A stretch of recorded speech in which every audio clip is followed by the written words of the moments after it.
people.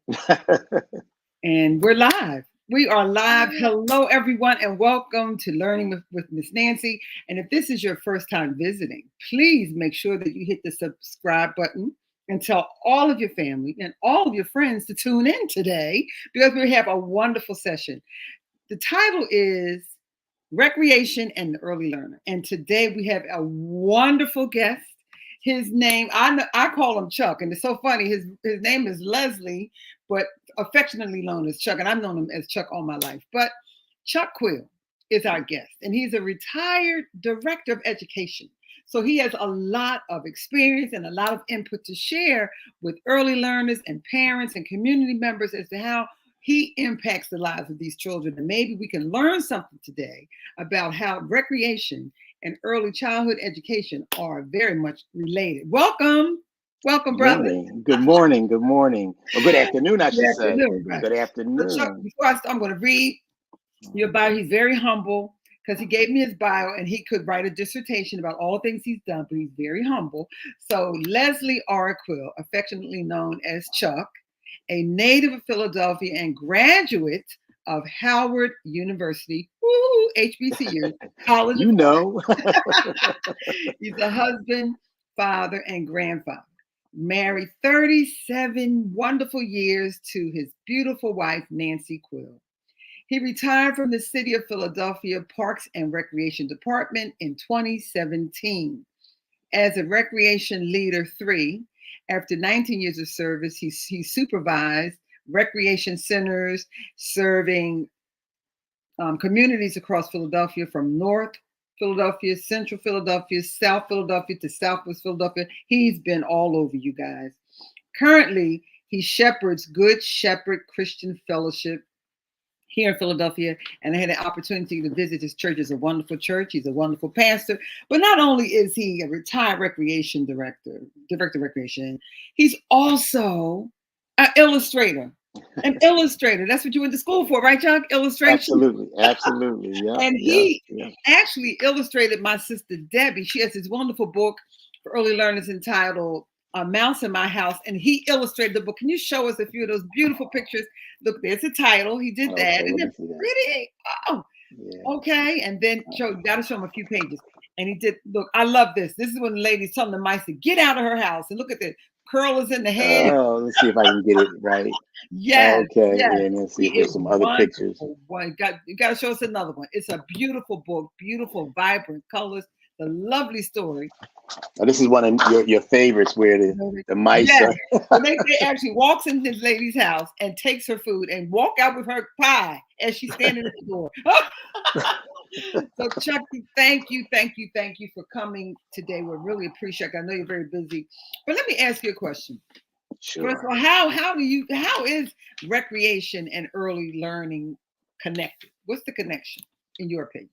Well, there's a strong connection between the two dynamics, early learning and recreation. In my experience, you have to be sensitive to it though, because in order to effectively serve the communities that you're assigned to, you have to get to know the neighborhoods, because that's going to impact your programming. Wow. Now, I've had the ability and I've had the privilege of serving a lot of different communities, but the one thing that was always in common, that they were in common, is they were always low-income communities, and they were always high crime, high violence neighborhoods. Wow. So you had to make sure that your mission statement was clear, because my mission statement had to travel.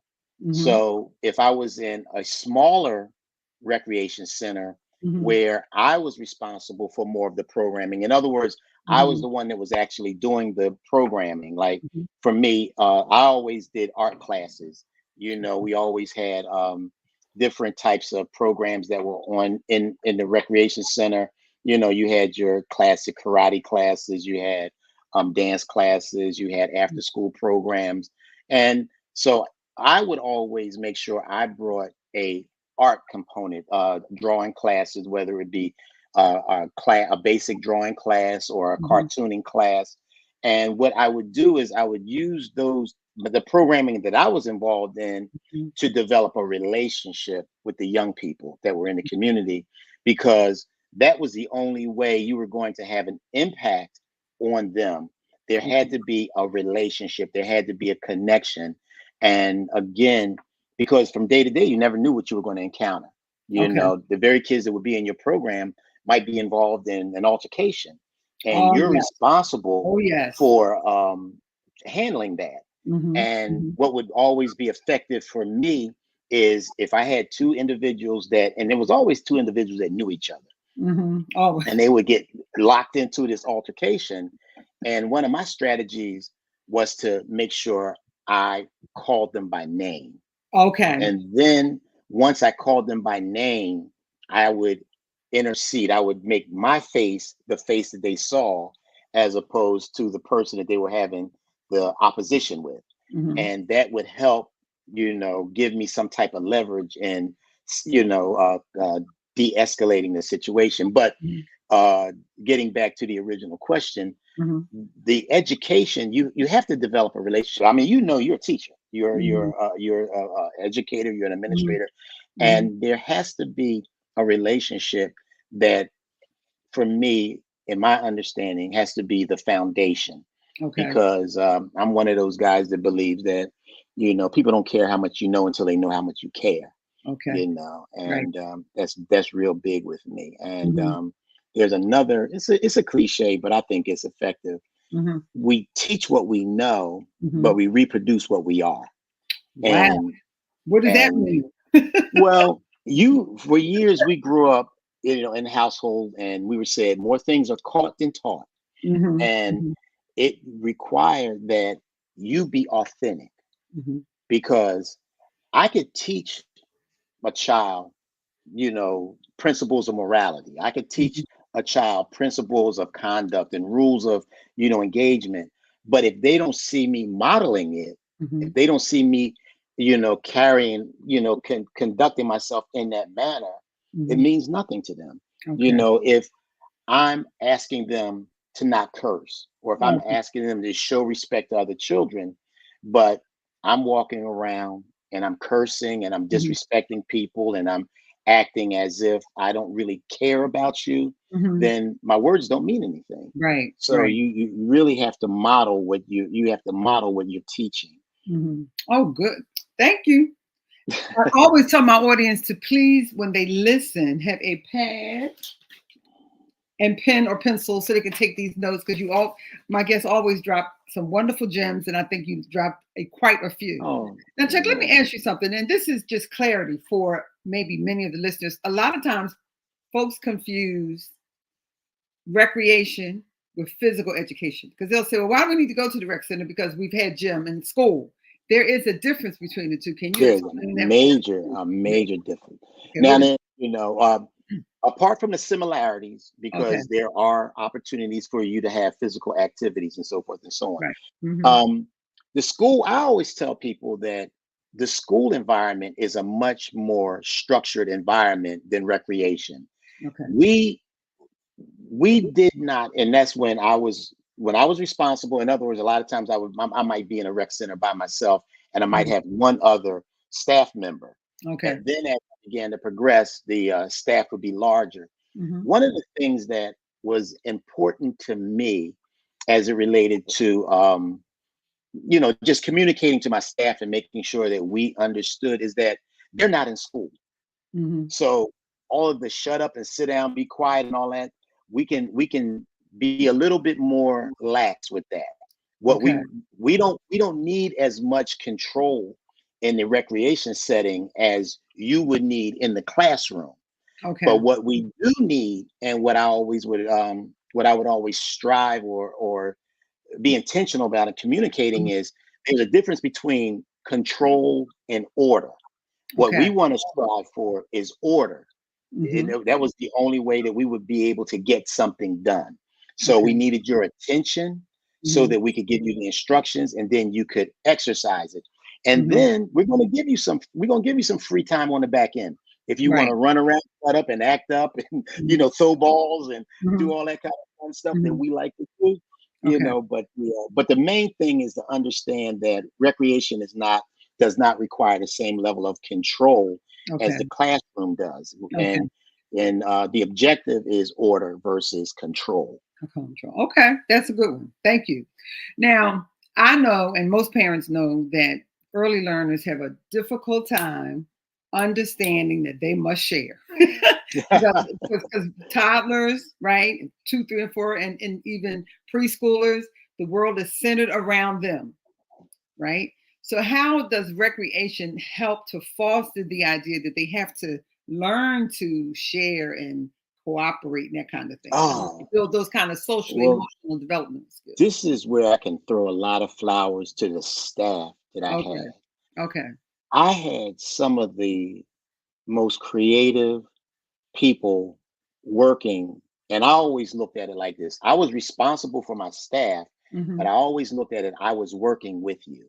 Okay. And basically my communication style is I'm going to let you know what's required, Hmm. but I'm going to give you the leverage to do what you need to do. Hmm. And I began to see strength Okay. where I had a young lady for years that was on my staff, and she could build coalitions, Nance. Mm. I mean, she could pull from so many, because she had such clout in the community. She Hmm. could just draw from so many different venues to get one thing done. And Hmm. then I had another person on my staff who was excellent with programming. I mean, because programming doesn't mean anything if you don't have the kids to actually do the program that you're trying to run.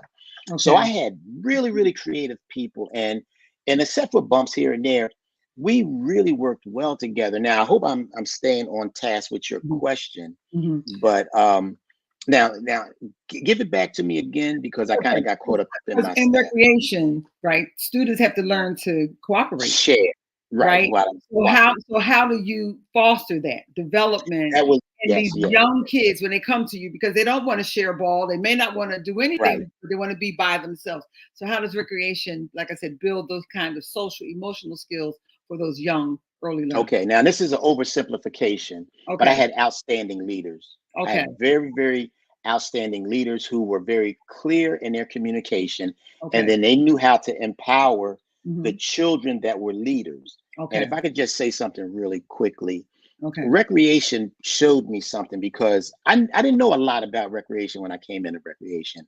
I Oh. learned as much from the staff as I did from the kids. Okay. And what I realized is that there were a lot of children in the recreation centers that I worked in Hmm. that had strong leadership skills that did not manifest in the classroom.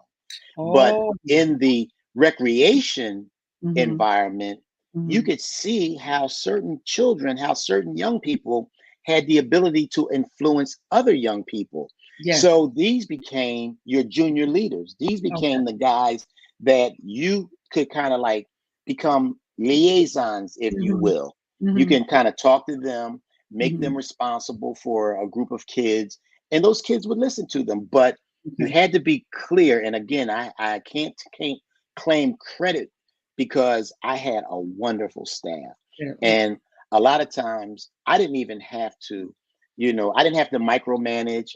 All I Mhm, had to do was manage and oversee. And mhm, I like to use the word oversee as mhm. opposed to supervise. Okay. Supervise required me to be there, to be hands on, and so forth and so on. But a lot of times, with all of your various responsibilities, Mhm. you can't be everywhere. So let's take, for example, summertime. We have the pool. The pool is open, Right. and you're serving about 120 kids in the Mhm, pool.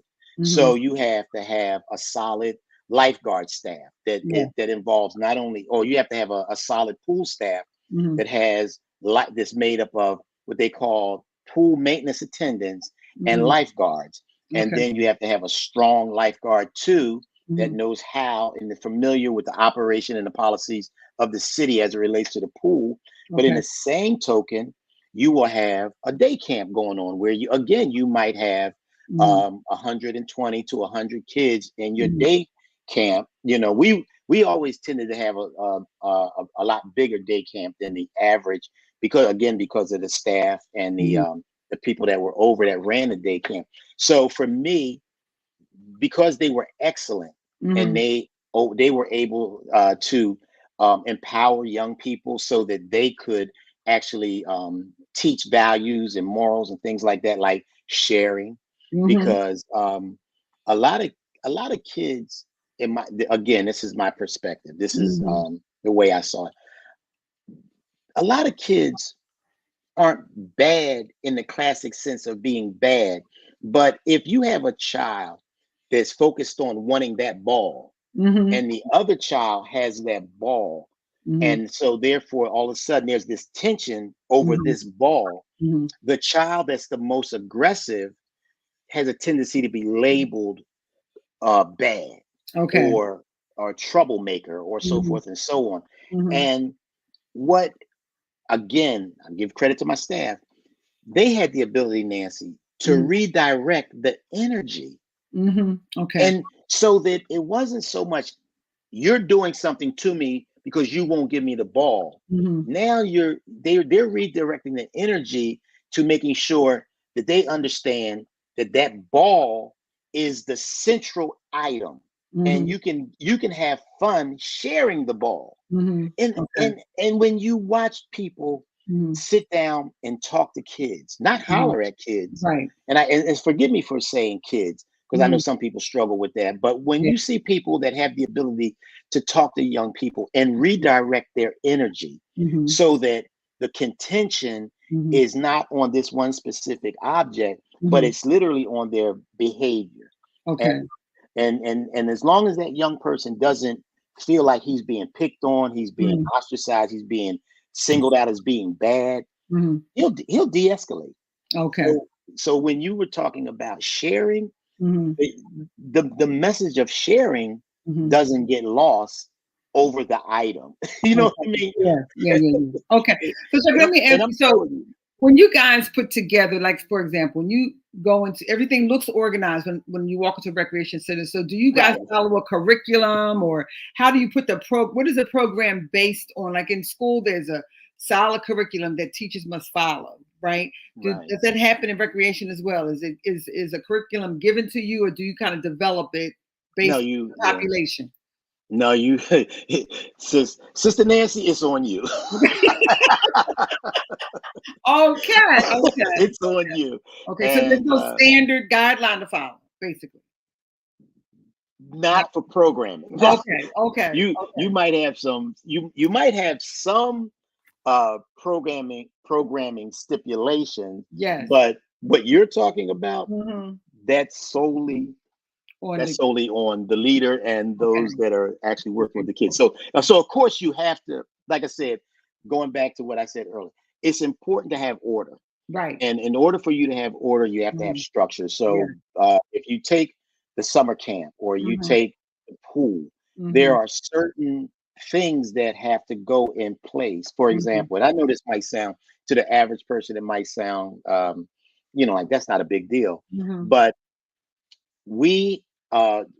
there are like stations and times where people can use the pool. So our busiest time of using the pool would be what we call community or open swim, and that's when everybody could come. So you would, that time would be chaotic. But we trained the kids that on the hour we had to test the levels in the pool. So all the kids knew when the whistle blew, they had to go to the side. But again, creative staff people establishing order and structure. We would incorporate the kids into the reading of the pool. So you would always want to get a pool reading from the middle of the pool. So you would take the dial, you would take the they gave us these little containers that you were supposed to put the water in, right? Little tiny, and they measured the pH and the chlorine levels in the pool. So the lifeguard would throw the little container in the middle of the pool, and if you were good, classically, if you followed the instructions, you were allowed to jump in the pool and get that item. So of course you got these kids raising their hand, right. and somebody would get it. and then you would retrieve it. We would test the water, and then they didn't know they didn't know they weren't doing affecting it. We tell them, okay, because now you have about anywhere from 80, whatever your pool capacity was, because it was always regulated by, it was always 20 swimmers per lifeguard, right? So you'd have, anywhere from 60 to 80 kids. And sometimes if you had more lifeguards, if you had a full complement of lifeguards, you could accommodate more kids. You would have the lifeguard, you would have the kids sitting on the side of the pool. Now, we developed this from back in the days when we didn't have pool filters and we didn't have filtration systems that would flush the pool and stuff like that, where you had what they call hand batch, where you would make up a batch of chlorine, you would pour it in the pool, and then the kids would kick their feet to disperse the chlorine throughout the whole pool. Okay. So, okay. So now you got these whistle commands, everybody to the side. So everybody's sitting on the side. Go have them, test the water. By getting the water, we test it. And then we would tell them, okay, for 30 seconds, we need you to kick like crazy. Okay. So again, just a classic example of structure and order as opposed to control. Okay. Same thing with running the day camp. And I could go into various examples, but again, you want to develop that relationship with the kids so that they don't get mislabeled, right, and they have a very enjoyable experience. yes. Okay. But again, I credit my staff because they came up with so many, especially the day camp, when you had to sit down and you had all these different age groups. You had the preschool kids, you had the school age kids, then you had the adolescents, and because our day camps actually went up to 12 years old, but every now and then you might have somebody that might be on the cusp of 13 or something like that. They turned 13 and before the day camp was over, and you just provide structure on the daily activities, and you start from day one, and then they got used to the routine. So it would be snacks in the morning, free time, then they would break off for arts and crafts, and then and the day would follow such. And then they would have their lunch, and then it would be, free play after a certain period of time. There would be a period of time where they would swim. That I forgot about that. 11 o'clock, from 11 to 1 o'clock, we would have groups that based on their age group would swim. So the structure and the order were really predicated on how you wanted to move the kids through this day. So I hope I didn't get too long-winded. No, that's fine. But I was thinking about, as you were saying, like the daycare centers is like a major hub in the community to offer additional services that the parents may not be able to afford elsewhere.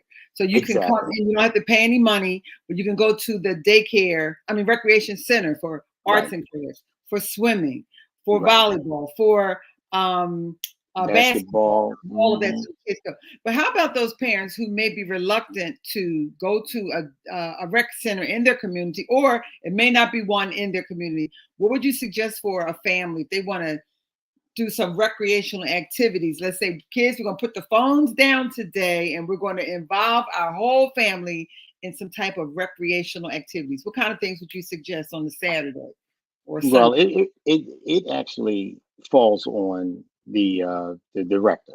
It falls on the director because the director has to come from behind the desk. No, I'm saying, what would you suggest? A parent's not coming. They don't have a recreation center in their neighborhood, or they may not be interested in coming, but they may want to do some things with their own family. What would you suggest? Oh, you mean in their home as opposed to in the recreation center? Okay. Yeah. There was one program that I like to highlight because I thought it was really, really creative.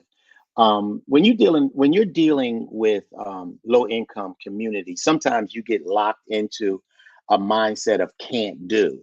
Okay. Now, Sister Nancy, you come from the same background that I come from. Yes.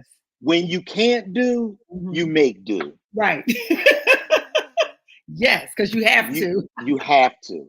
Right. Everything in your house has a dual purpose if you have the right type of instructions.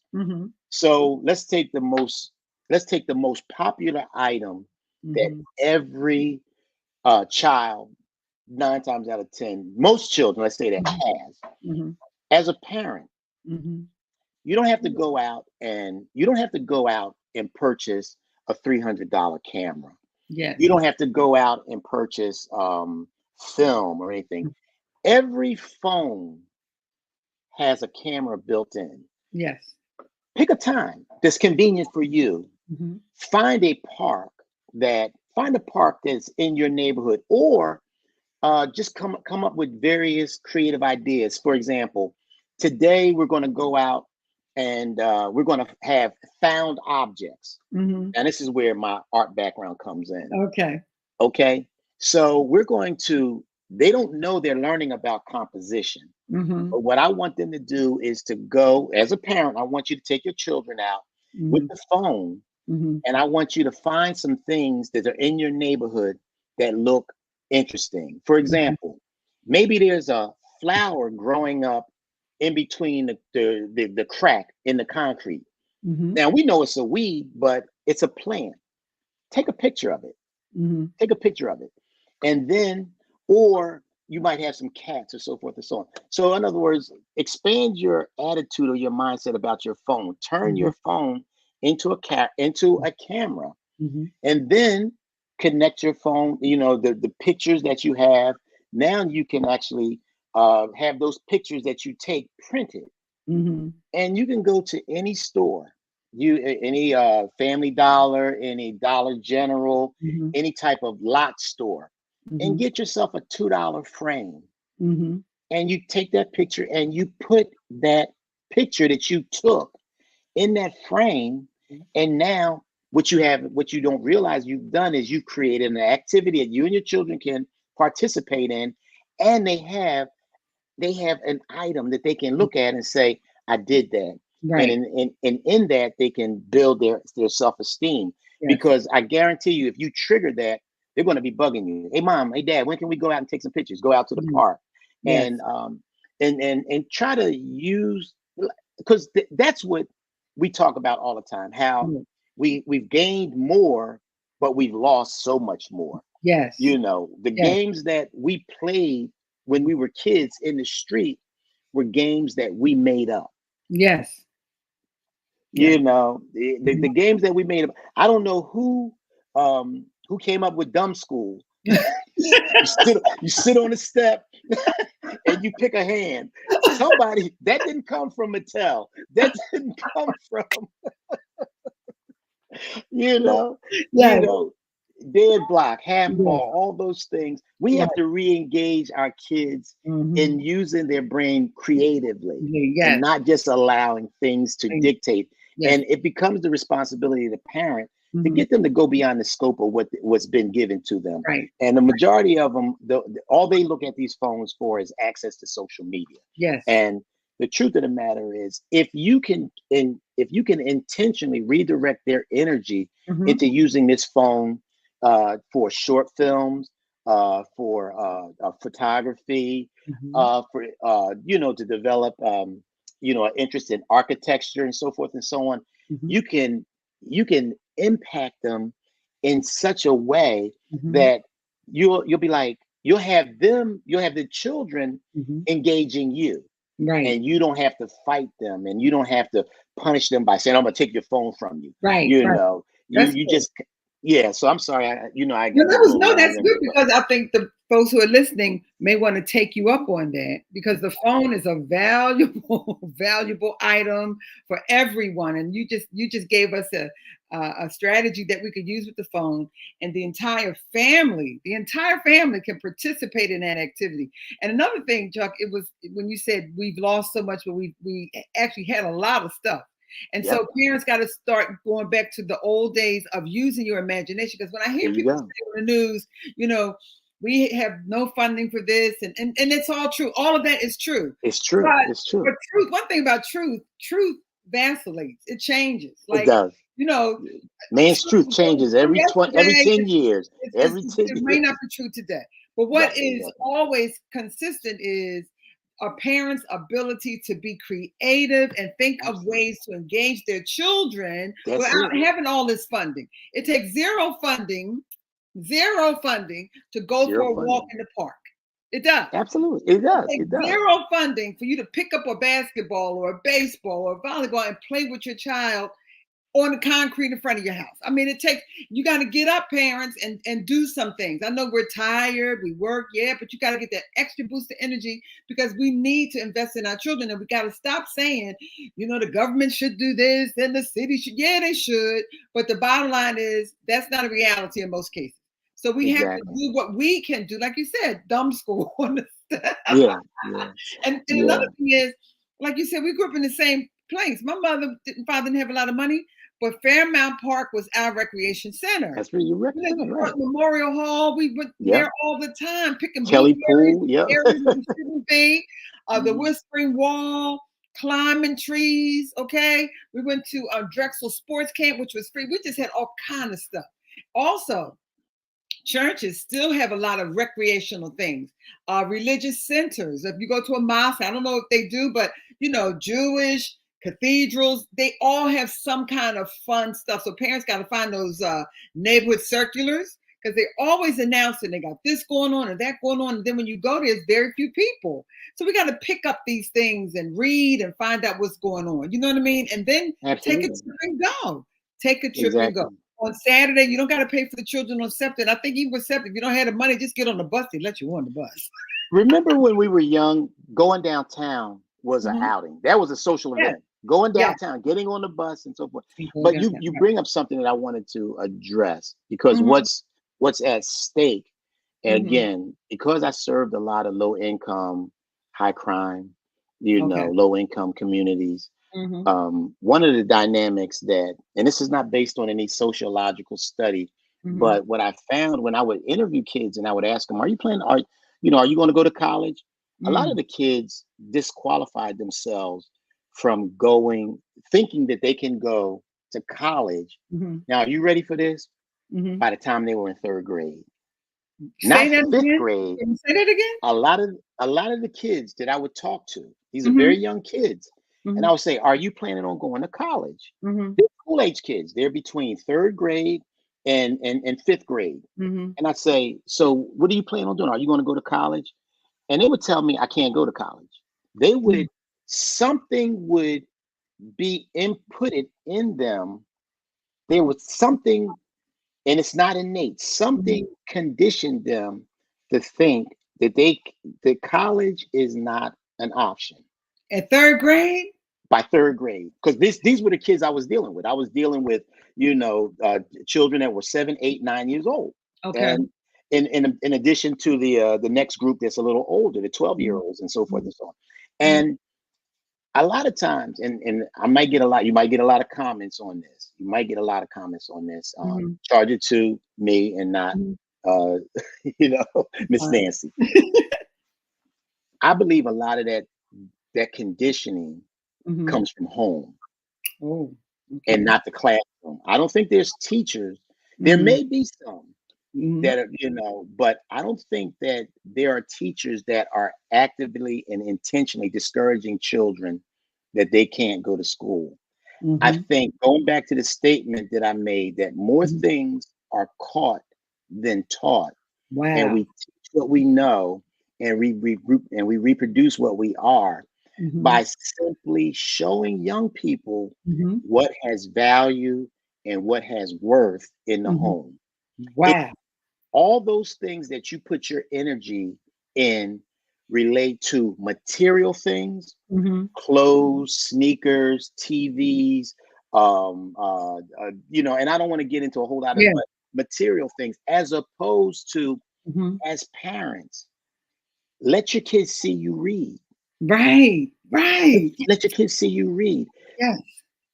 Uh, go to Remember back in the day when you could go and you could get a airplane kit, and you Yes. would put the airplane kit together, Mhm. and it Mhm. was like 10 cent, and Mhm. then you would go out and fly this little airplane, this little plywood airplane. Right. I think if we would engage with our Mhm. kids Mhm. on very, very subtle levels, Mhm. we would begin to impact the things that they find that have worth and Mhm. have value. Mhm. And like I said, if you don't engage your children, And like you said earlier, it doesn't have to be something expensive. It Right. doesn't have to be. It could be because one of the things I will say this. At one time, I started out my career as a graphic designer, and then Right. I matriculated into recreation. But Mhm. one of the jobs that I had for several years, and I actually worked with your mom, Okay. was as a social worker at one of the foster care agencies. Right. And one of the things that I learned was kids love their parents. Yes, they do. They just want to be with their parents. Yes, they do. No matter And what. no matter what. No matter what. So if we sleep on that dynamic Mhm. and we Mhm. miss that window, when they turn 13, when they turn 14, when they start 15, they start spending more time outside the house than Mhm. inside the house. Mhm. Their value system, their sense of worth, their all of those dynamics Mhm. are going to, for lack of a better word, they're going to shift. They're going Wow. to shift away from the parent, and they're going to shift more toward a social, the peer pressure thing, and so forth Mhm. and so on. But Mhm. that precious window, that Mhm. 5 to 9 Mhm. window, Mhm. you can. I remember my mom. Me and my sister. We didn't even know what college was. Right. And my mother would say to us, and she would get down in our face. And I know you know about this, Nance. Yes. Yes. When your mom was giving you instructions, Mhm. she would get down in me and my sister's face, Mhm. and she would tell us something, and we didn't have an option not to pay attention. Right. And one of the things that she would tell us is, "You're going to school. You're Okay. going to college." Yes. And I remember she ingrained that in me so Mhm. much Mhm. that I remember when a person came to our classroom Mhm. and they said, "How many of you guys are going to go to college?" And without even thinking, my hand shot up. Right. My hand shot up. And Mhm. but there, and my buddy, he kept his hand down, and I hit him. Put your Mm. hand up, man. Right. Put your You're hands going up. to college too. Right. So that window is so Mhm. precious Mhm. that if we can impact them between those ages of, and this goes back to the original concept of recreation with Yes. early learners, Yes. if we can take advantage and give our kids these rich experiences that don't have to be expensive, Right. but they are impactful, Mhm. you know, you can shape them to the point where, like you said, like once you take the training wheels off, they Mhm. start riding. They Right. start riding. They run, and you have to keep up with them Mhm. because Mhm. they Mhm. because they've been engaged. Yes. They've been engaged. So Like, that's some yeah. good. That's some good. And you know what's funny? I was listening to you, and it's almost as if, like, does the recreation center, and I'm just going to centers now, Hmm. do they have like a, do they partner with the neighboring school? Because it seems like you have such a dynamic influence over the children that come to see you after school time. And you might have a different picture or view of these children as opposed to what is really going on in the school. You know what I mean? Like, Right. if there's some kids who are acting up in school, but when they get to your center, you don't see that evidence of that at all. Are there Right. were there ever times when the two would come together to help develop a child to, meet their need and put them where they need to be? You know what I'm saying? Do you Right. guys communicate, or is it two separate entities? I know it's two separate entities, but do they ever Right. partner? Do you ever partner? I i i was fortunate. Every rec Mhm. center that um I was able to quote supervise or oversee Mhm. was adjacent to either an elementary school or a middle school. Okay. And we it was essential that you partner with them Okay. because you're sharing the same kids from the neighborhood. Right. So you had to find, even if it was just attending a meeting, you Okay. had to basically familiarize yourself with the school. Mhm. And then you had to, for lack of a better word, Mhm. you had to be a resource for that Yeah. school, Mhm. because a lot of times you might have had something that the school doesn't have. Now Mhm. I'll give you a perfect example. I had the opportunity to be the supervisor over at Mander Playground, which was right there, 33rd and Diamond, Okay. and they renovated our playground. Mhm. So they put fountains and spray pools in our playground. Okay. So what was dynamic about that? We became a resource to the school that was in the neighborhood when Mhm. they wanted to bring their children over to just have some free play, just to let their hair Mhm. down and run. And it wasn't anything structured in terms of programming, Mhm. because sometimes that can be problematic. Okay. There are times when we as rec leaders, we may need to use their gym. That's Okay. fine. Okay. But then there are times when they just need to use our facility because they just need to have the kids just run and just get that energy off of them. Okay. So Mhm. I was fortunate. The last assignment that I had, I was fortunate to be at Hank Gathers Recreation Center, formerly known as Moreland. It was at 25th and Diamond, and Okay. it was a very, very interesting dynamic, because on one side of the street, Raymond Rosen Projects. On Yes. the other side of the street A.B. Dick Elementary School, and Mhm. then you had Johnson Homes. Okay. And it was interesting because you were dealing with all the you have, and if you know if you don't know any dynamics about projects, Mhm. sometimes they can become very, very territorial, and Yes. you can get these little beefs that might develop between people that are in Raymond Roses versus people that are in Johnson Homes, and so Mhm. forth and so on. And the recreation center Mhm. has to be Switzerland. Whoa. you know, Okay. because these are the same kids that are going to be in William Dick. They're Right. going to, I'm sorry, yeah, William Dick School. Mhm. And you you leverage your relationships. That's Okay. where when you were part of our ministry. One Mhm. of the things I used to always say is, like, instead of you coming out with this very formal evangelism strategy where you go out on corners and so forth, why don't you just leverage the relationships that you have within your circle of influence? Okay. Because everybody has somebody within their Mhm. circle of influence Mhm. that Mhm. will listen to them. Right. It's not everybody. Some Right. people, it might be 8, 10. Some people, Mhm. it might be 3. But Mhm. if you can leverage that relationship Mhm. to begin to impart some things, you can de-escalate a lot of unnecessary foolishness. Mhm. And that's what we did all the time. We Okay. always leveraged our relationships to de-escalate foolishness. Mhm. Because, Sister Nancy, you know that most of this stuff that's going on out here in the street is It's foolish. foolishness. It Yes. started with Yes. foolishness. So Yes. if you Yes. can leverage the relationship that you develop with the kids in the Mhm. recreation center, and these are the same kids that are going to be going to that party at Raymond Rosen on Friday night or Saturday night, or Mhm. going to go in Johnson Homes and go to that Mhm. party, and somebody talks to somebody's girlfriend, or Right. somebody steps on somebody's shoes. If there's relationships in there, Okay. you'll have people de-escalating stuff. Hey Mhm. man, that's so and so. That's so and so's brother. That's so and Yes. so's sister. Don't. Gotcha. And we were always. They didn't know we were practicing these strategies, but Right. we were always leveraging our Mhm. relationships. I Okay. remember this one little guy. I can't remember his name. His name will Mhm. come to me. Mhm. This little joker was bad. Mhm. I hate to say it.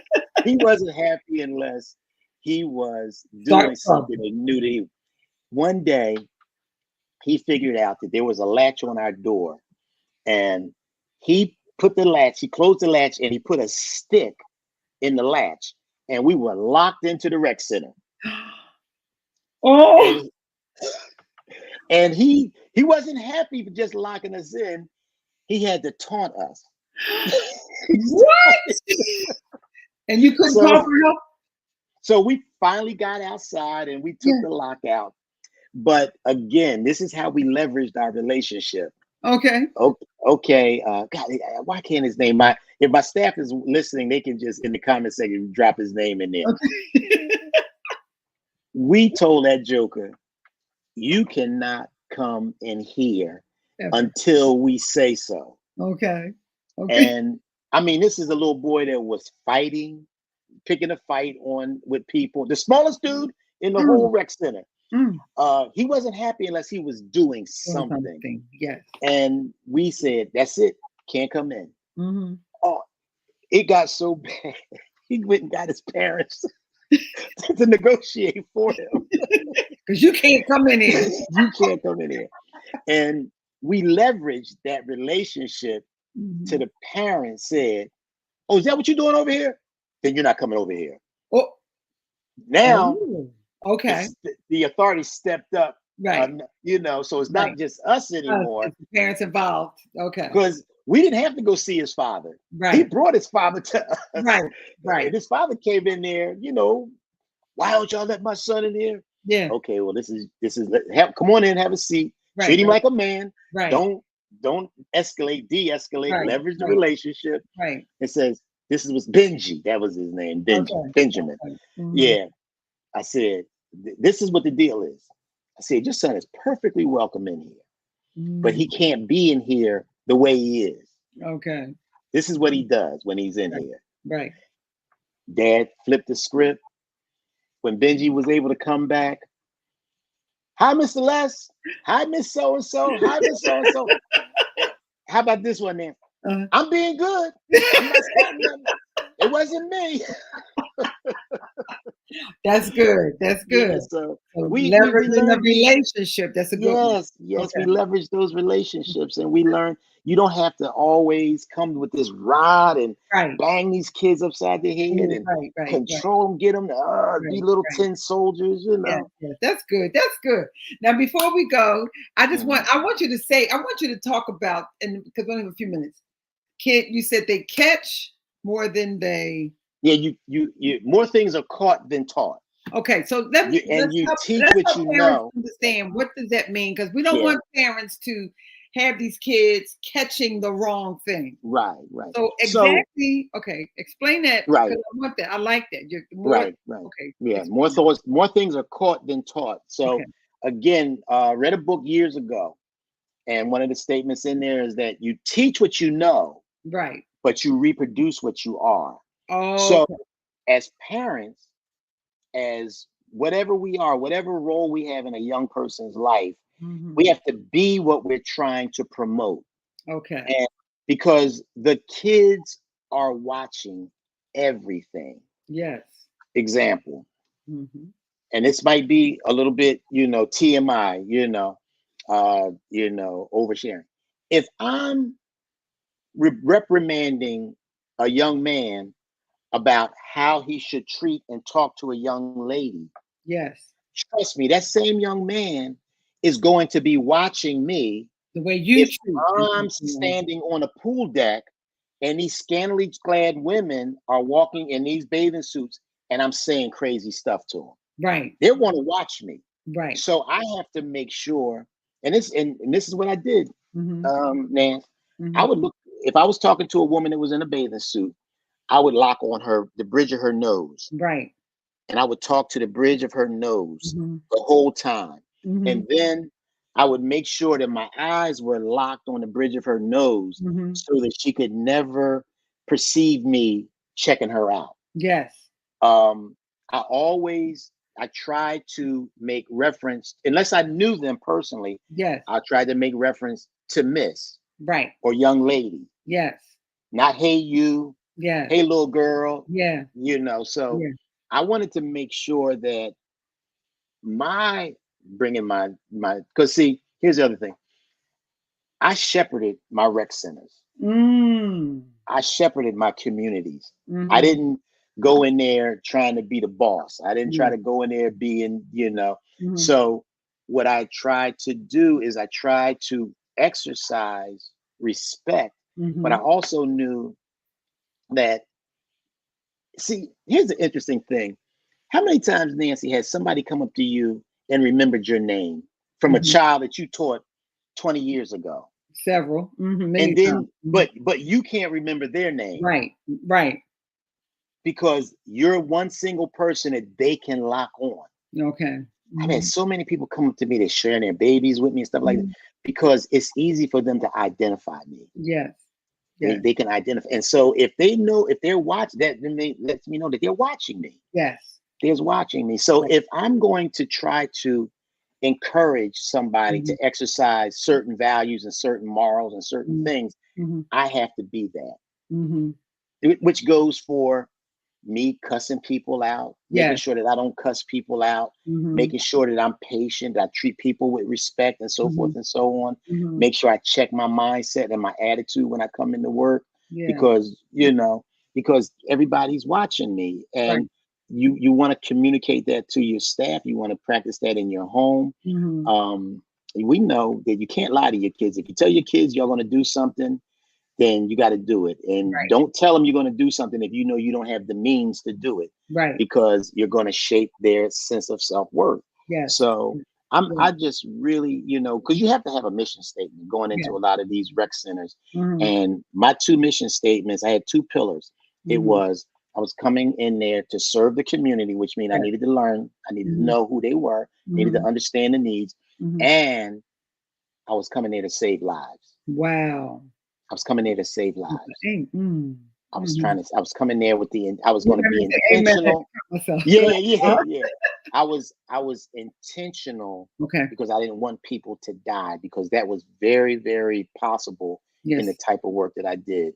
I had a young man die on my basketball court because he did not take his medication, and he went out, and it was a lot like the Hank Gathers situation where the medication that he was on, I'll never forget him. His nickname was Geedy, and Geedy was a excellent basketball player, possibly second level basketball player, but he stopped taking his heart medication because he stopped taking his heart medication because it affected his ability to play a certain way.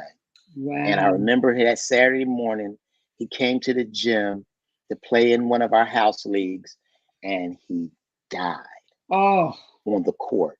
Oh my. And he died. And I'll fight tears right now because you never get over it. Wow. Chuck. You never get over it. So you have to go in there with that mission, saving lives. Yes. Because it could happen. Yes. It can happen. You never get over it if it happens to you. Wow. So, I hate to go. No, that's okay. That's real. That's real. And we're getting ready to end, but that ends on a note too. It shows us, one, how sincere you are and how hard and diligent you work to serve the community. And we appreciate you and applaud you. To God be the glory. And thank you for dropping all those wonderful gems and opening up your heart to the listeners, because I am certain that they are touched by your words just as I am. And you talked about more than just recreation and just more about early learning. You talk about relationships. And that's what it's all about. Building and leveraging. That stays in my head. Relationships. And like I said, all roads lead to learning, and all roads lead to good relationships. And in the end, that's what we all want to do, is get along. That's right. That's right. So Chucky, thank you so much. I noticed that we have quite a few people watching, and one thing about this platform that I like, if you've missed anything, you can play it over and over and over again. Excellent. So thank you so much for having me.